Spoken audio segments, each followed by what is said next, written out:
اعوذ باللہ من الشیطان الرجیم بسم اللہ الرحمن الرحیم نحمدہ و نصلی علی رسول الکریم محترم سامعین و ناظرین کرام السلام علیکم ورحمۃ اللہ وبرکاتہ۔ 22 جمادی الثانی حضرت ابوبکر صدیق رضی اللہ تعالیٰ عنہ کا یوم وصال ہے۔ آج کا پروگرام اسی حوالے سے ہے، حضرت ابوبکر صدیق کے حوالے سے رضی اللہ تعالیٰ عنہ۔ حضرت ابوبکر صدیق رضی اللہ عنہ 22 جمادی الثانی 13 ہجری کو 63 سال کی عمر میں اس دنیا سے رخصت ہوئے۔ آپ کا اسم گرامی عبداللہ، کنیت ابو بکر اور لقب صدیق، والد کا نام قحافہ ہے۔ آپ حضور صلی اللہ علیہ وسلم کے بچپن کے ساتھی، ہم عمر، ہم مزاج اور ہم خیال تھے۔ سب سے پہلے ایمان لانے والوں میں آپ کا نام شامل ہے۔ یہ وہی واحد فرد ہیں جنہوں نے نبی اکرم صلی اللہ علیہ وسلم کی نبوت پر ایمان لانے کا جھنڈا سب سے پہلے تھاما۔ یہ اپنی قبیل کا بہت اہم واقعہ ہے۔ اس کی سب سے بڑی وجہ حضور اکرم صلی اللہ علیہ وسلم سے بچپن کا ساتھ دیں۔ حضور صلی اللہ علیہ وسلم کی تمام صفات باکمال طریقے سے آپ رضی اللہ تعالیٰ عنہ پر باشغاف رہنے کا یا ہونے کا ثبوت ہے۔ وہ چونکہ آپ کی پوری اعداد سے واقف تھے، اس لیے جو ہی نبی صلی اللہ علیہ وسلم نے نبوت کا اعلان فرمایا، سب سے پہلے آپ نے اس پہ لبیک کہا اور آمین کہا اور آپ پر ایمان لائے۔ آپ کی طرف سے برملا بلا کسی تمل کے حضور اکرم صلی اللہ علیہ وسلم کے دعوت نبوت کو تسلیم کرنا، نبی اکرم صلی اللہ علیہ وسلم کے صادق و امین ہونے پر مہر تصدیق کا ثبت کیا جانا ہے، جس کا سیرا بھی آپ کے سارا ہے۔ نبی صلی اللہ علیہ وسلم کے مکہ سے مدینہ شریف کو ہجرت کے وقت آپ صلی اللہ علیہ وسلم کا ساتھی اور یارغار ہونے کا منفرد شرف بھی حاصل ہے۔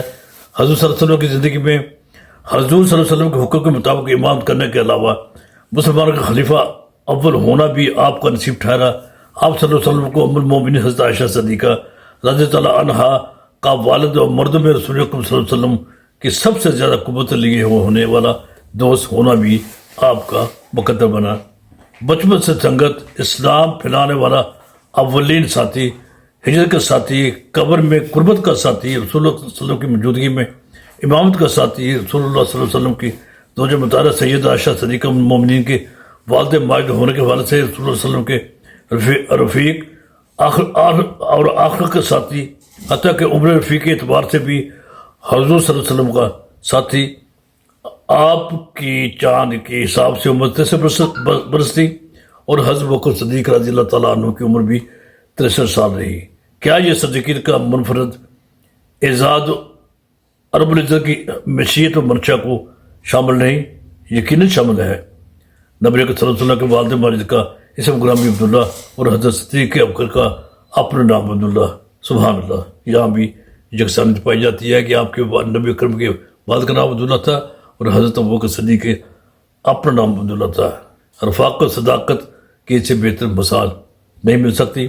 برادران عزیز، اب آئیے حضرت ابوبکر صدیق رضی اللہ تعالیٰ عنہ کی طرز حکومت کے بارے میں۔ سیاسی مفکرین نے طرز حکومت کے 2 طریقے بیان کیے ہیں۔ ایک طریقہ یہ ہے کہ حاکم اپنے اختیار حکومت کو عوام کی فلاح و بہبود کے لیے استعمال میں لائے، اور دوسرا طریقہ یہ ہے کہ حکمراں خود اپنے اور اپنے جیسے ذاتی مفادات کے اسیری گروہ کے لیے حکومتی اقدامات بجا لائے۔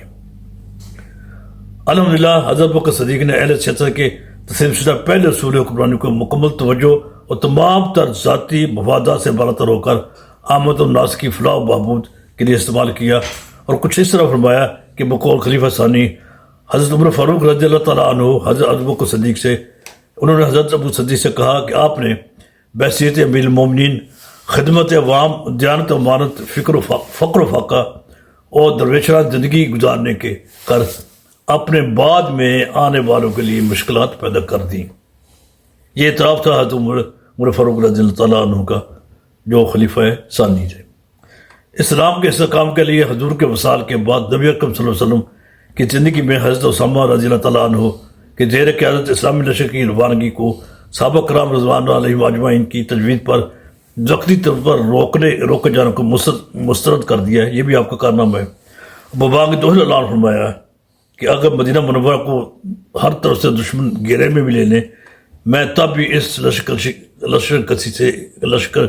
کسی سے وقتی طور پر دستبردار نہیں ہوں گا، اس لیے کہ یہ میرے حبیب اور رسول اکرم صلی اللہ علیہ وسلم کا حکم تھا، میں اس سے سرمو انحراف نہیں کر سکتا۔ یہ عشق رسول اللہ علیہ وسلم کی معراج ہے، یہ ایک انوکھی داستان ہے، یہ صاحب دل اور صاحب عشق ہی جانتا ہے جو آپ کو نصیب رہی۔ آپ رضی اللہ تعالیٰ عنہ نبی اکرم صلی اللہ علیہ وسلم پر تن من دن سب کچھ قربان کرنے کا عملی مظاہرہ فرمایا، اس لیے تو کہا جاتا ہے، حضرت علامہ اقبال رحمۃ اللہ علیہ نے کیا خوب کہا ہے کہ پروانوں کو چراغ ہے، بلبل کو پھول بس، صدیق کے لیے خدا کا رسول بس۔ اور یہ بالکل درست کہا ہے۔ الحمدللہ اللہ تعالیٰ ہم سب کو رسول اکرم صلی اللہ علیہ وسلم کے ساتھیوں، اہل بیت، ازواج مطہرات اور جملہ اسلامی شاعر کی تعظیم و عزت و توقیر اور احترام کی توفیق عطا فرمائے، ہماری کوتاہیوں سے اپنے حبیب صلی اللہ علیہ وسلم کے طفیل ان کے صدقے سے درگزر فرمائے اور ہمیں دنیا میں ایک وہ مقام عطا فرمائے جو اللہ کے رسول کو محبوب ہے۔ والسلام علیکم، آمین یا الہ العالمین، والسلام علیکم ورحمۃ اللہ وبرکاتہ۔